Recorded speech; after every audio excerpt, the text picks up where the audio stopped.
मुख्यमंत्री योगी आदित्यनाथ की अध्यक्षता में आज लोक भवन लखनऊ में कैबिनेट बैठक संपन्न हुई। इस बैठक में पूर्व अग्निवीरों को यूपी पुलिस और पीएससी की भर्ती में 20% आरक्षण देने की प्रस्ताव को मंजूरी मिल गई। इसके साथ ही उन्होंने 3 साल की आयु सीमा में भी छूट दी जाएगी।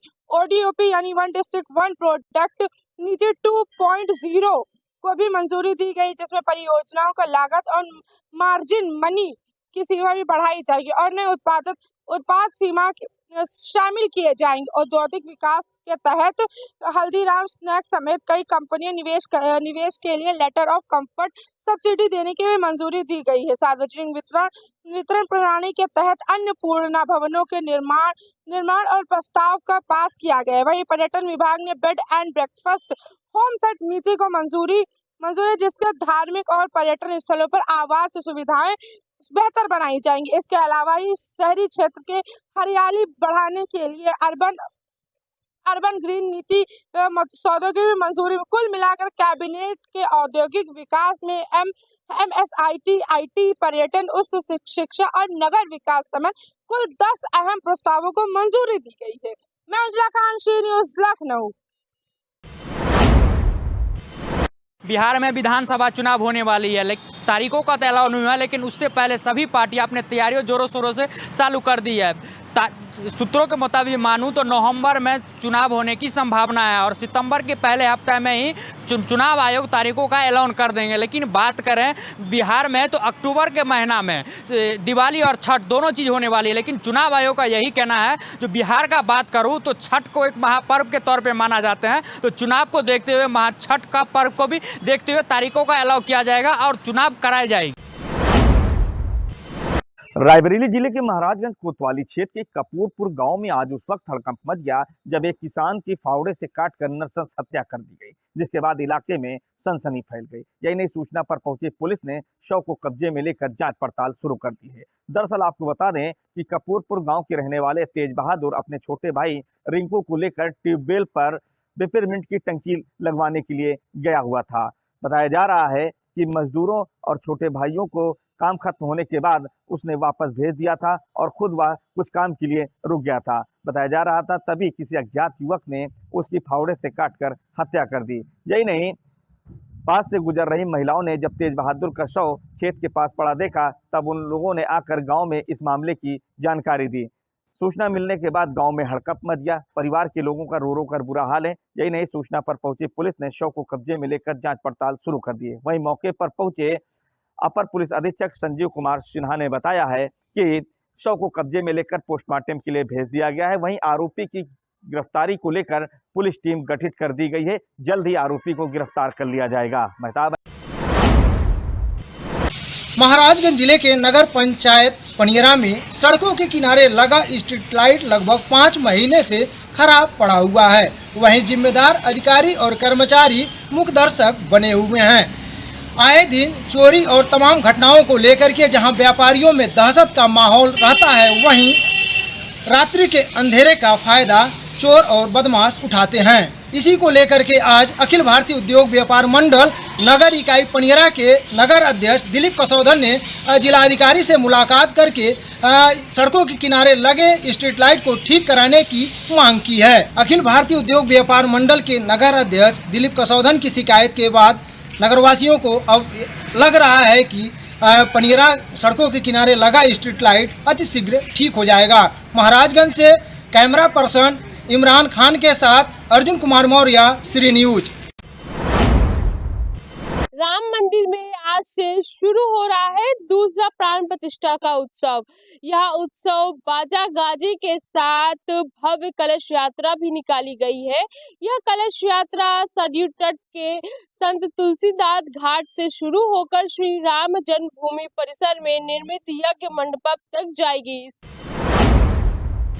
रायबरेली जिले के ऊंचाहार कोतवाली क्षेत्र के उसरैना गांव में देर रात उस वक्त हड़कंप मच गया जब एक सिरफरा युवक हाई टेंशन ट्रांसमिशन लाइन पर चढ़ गया, जिसके बाद गांव में हड़कंप मच गया। यही नहीं, मामले की सूचना पुलिस को दी गई।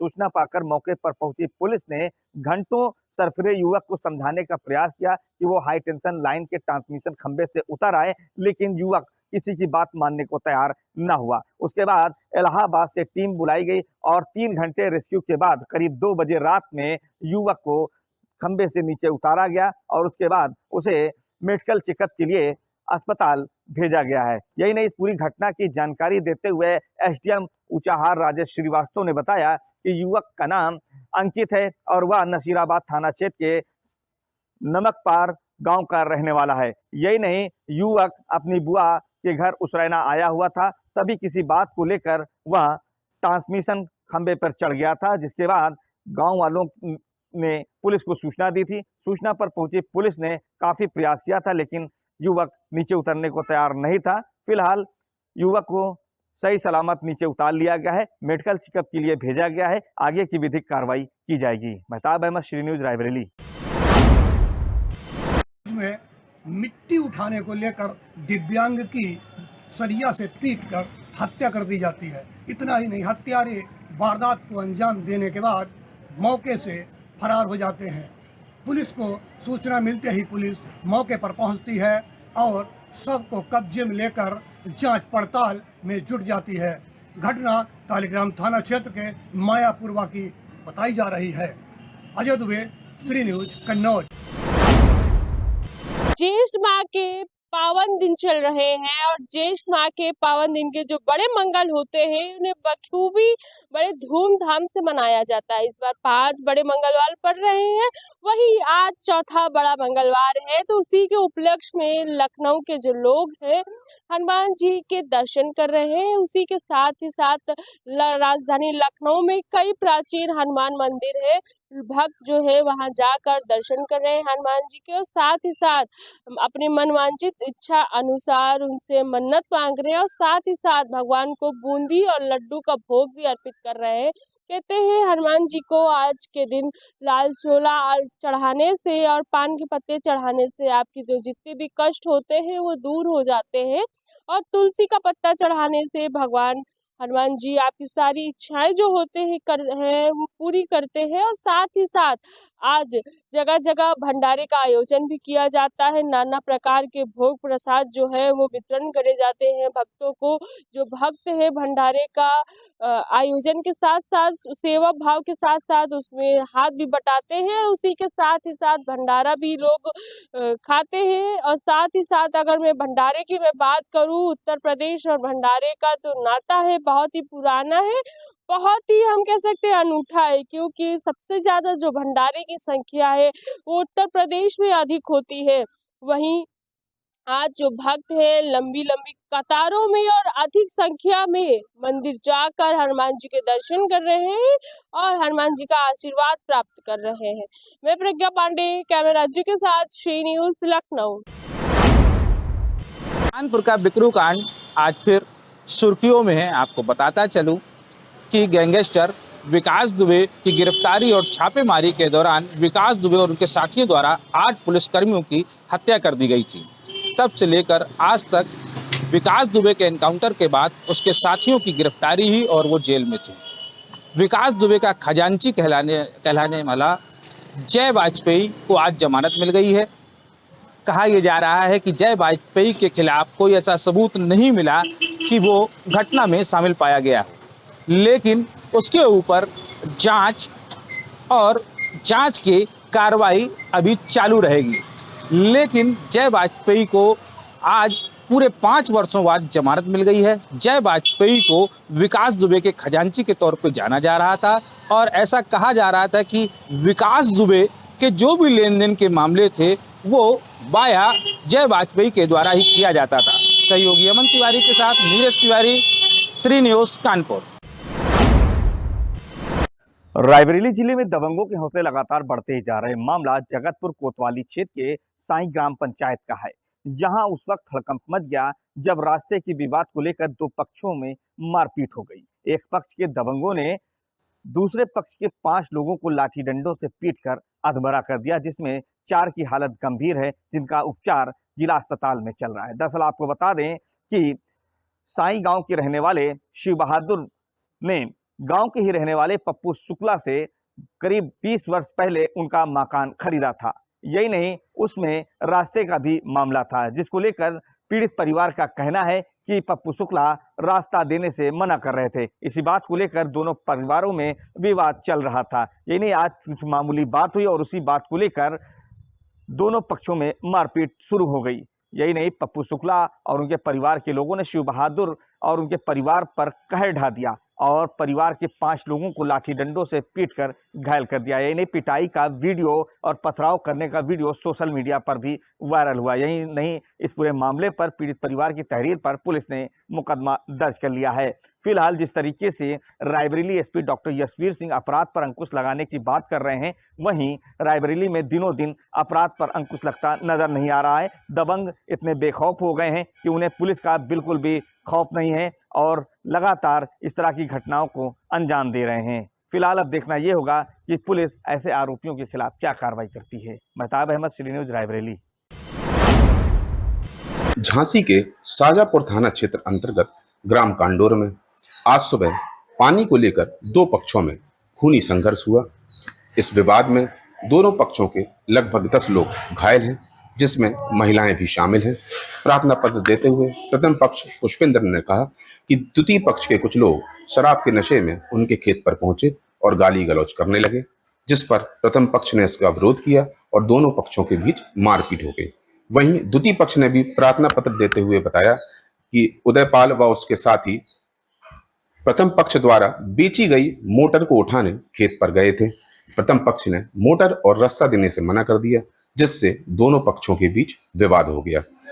पुलिस ने दोनों पक्षों के घायलों को नजदीकी मोट ट्रॉमा सेंटर में भर्ती कराया है। पुलिस का इस मामले में कहना है इस मामले की गहनता से जांच की जा रही है। दोनों पक्षों ने अपना अपना प्रार्थना पत्र थाने में दिया है। जांच के बाद जो भी तथ्य सामने आएंगे उस आधार पर पुलिस कार्रवाई करेगी। झांसी से श्री न्यूज़ के लिए अतुल वर्मा की रिपोर्ट। उत्तर प्रदेश फतेहपुर जिले के हदगांव थाना क्षेत्र में आज पुलिस ने एक गौ तस्कर को घायल करते हुए हिरासत में ले लिया। पूरा मामला हदगांव थाना क्षेत्र का है, जहां अभियुक्त अपने घर को जा रहा था। तभी पुलिस को सूचना मिली कि ये अभियुक्त अपने गांव जा रहा है। तभी पुलिस ने घेराबंदी करते हुए चारों तरफ से अभियुक्त को घेर लिया। अभियुक्त ने पुलिस की वर्दी में पुलिस के जवानों को देखते हुए वो हड़बड़ा गया और नहर की पट्टी में अनियंत्रित होकर गिर पड़ा। वहीं अपने आप को गिरता देखते हुए अभियुक्त ने पुलिस के ऊपर फायर कर दिया। वहीं पुलिस ने आत्मरक्षार्थ हेतु उसके ऊपर फायर किया, जिसके पैर में गोली लगने के बाद वो ज़मीन पर गिर पड़ा। वहीं पुलिस ने हिरासत में लेते हुए अभियुक्त को नज़दीकी स्वास्थ्य केंद्र इलाज के लिए भर्ती कराया और अग्रिम कार्रवाई में जुट गई। अभियुक्त शाह हदगांव थाना क्षेत्र शाह गांव का शाहपुर गांव का निवासी बताया जा रहा है।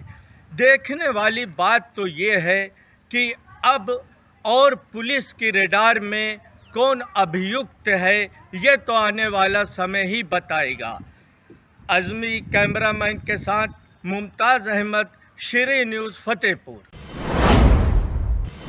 में मिट्टी उठाने को लेकर दिव्यांग की सरिया से पीटकर हत्या कर दी जाती है। इतना ही नहीं, हत्यारे वारदात को अंजाम देने के बाद मौके से फरार हो जाते हैं। पुलिस को सूचना मिलते ही पुलिस मौके पर पहुंचती है और सबको कब्जे में लेकर जांच पड़ताल में जुट जाती है। घटना तालीग्राम थाना क्षेत्र के मायापुरवा की बताई जा रही है।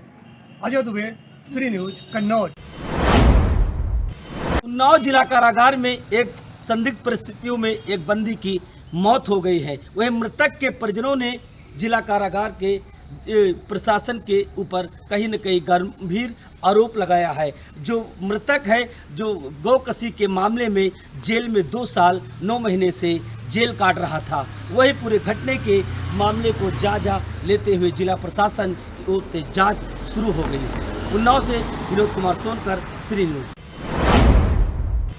उत्तर प्रदेश में मौसम का मिजाज कल से बदला हुआ है। आसमान पर बादल छाए हुए हैं तो कुछ जिलों में तेज हवाएं तो कहीं झमाझम बारिश से मौसम सुहाना हो गया। मौसम विभाग ने 51 जिलों में बारिश का हाई अलर्ट जारी किया। आंधी तूफान के साथ साथ लखनऊ, कानपुर, प्रयागराज, वाराणसी समेत कई जिलों में बादल छाए हुए हैं और तेज हवाएं चल सकती है। मौसम विभाग के मुताबिक अगले 24 घंटे बेहद अहम है। तेज आंधी बारिश के साथ साथ बिजली गिरने की भी आशंका जताई जा रही है।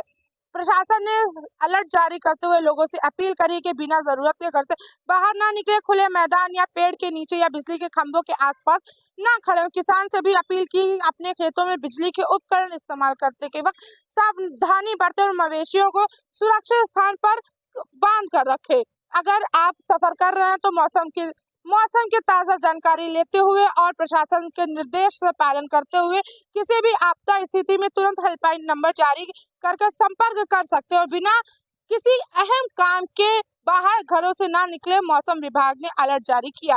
मैं अंजला खान, श्री न्यूज, लखनऊ। मेरठ के मवाना क्षेत्र में उस वक्त हड़कंप मच गया जब लगभग आधा दर्जन बाइक सवार युवकों ने ताबड़तोड़ फायरिंग शुरू कर दी।